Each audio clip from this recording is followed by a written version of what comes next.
দিল্লির যে ফলাফল এটা হচ্ছে টেলার।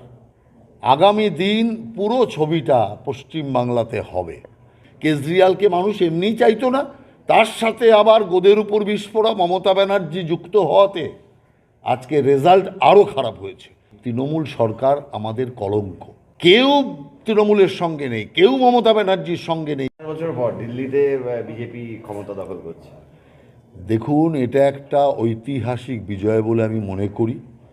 দিল্লিতে যে আপ পার্টি বা বিশেষ করে কেজরিওয়াল, মনীষ সিসোদিয়া সহ এদের যে দুর্নীতি সেটা মানুষের সামনে চলে এসছে। অর্থাৎ এদের মুখোশটা খুলে গেছে।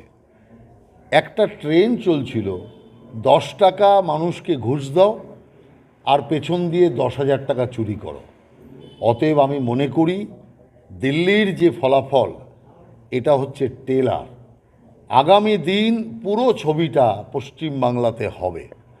পশ্চিমবাংলাতেও ওই একটা ভাণ্ডার দিয়ে গোটা বাংলার ভাণ্ডারকে লুট করে নেওয়া হচ্ছে।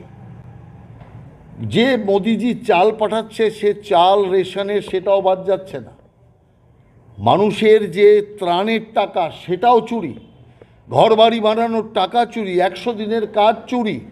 পশ্চিমবাংলাতে আমরা কি দেখছি, যে ছোট ছোট বাচ্চা তাদের যে মুখের গ্রাস মিড ডে মিলের খাবার সেটাও চুরি। অতএব সব দিক দিয়ে মিলিয়ে আমি মনে করি দিল্লিতে যে চুরি চলছিল একই চুরি বাংলায় চলছে। তাই দিল্লির এই ইলেকশন রেজাল্ট হচ্ছে একটা টেলার। আগামী দিন পুরো ফিল্ম বাংলাতে হবে বলে আমরা বিশ্বাস। মমতার আস্থাভাজন ছিলেন কেজরি, এবং দিল্লিতে প্রচুর বাঙালি ভোটাররাও আছেন।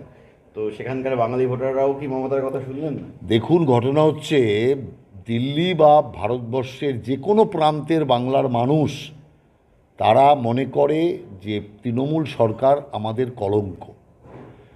কেউ তৃণমূলের সঙ্গে নেই, কেউ মমতা ব্যানার্জির সঙ্গে নেই। তার কারণ দিল্লিতে অনবরত মানুষ একটা কথাই বলছে, যারা বাঙালি তারা বলে আমাদের মাথা হেট করে দিল, বাংলার সম্মান নষ্ট করে দিল। এই অবস্থায় রয়েছে। সেই কারণের জন্য আপনাদের নিশ্চয়ই জানা আছে বিখ্যাত চিত্রাভিনেতা বিশ্বজিৎকে ইলেকশনে দাঁড় করিয়েছিলেন, 40টা না 50টা মাত্র ভোট পেয়েছে। অতএব এই হচ্ছে তৃণমূলের অবস্থা। মানুষ তৃণমূলকে চায় না। অতএব আমি মনে করি কেজরিওয়ালকে মানুষ এমনিই চাইতো না, তার সাথে আবার গোদের উপর বিস্ফোরা মমতা ব্যানার্জি যুক্ত হওয়াতে আজকে রেজাল্ট আরও খারাপ হয়েছে। অর্থাৎ বাংলার যে বিশাল সংখ্যক বাঙালি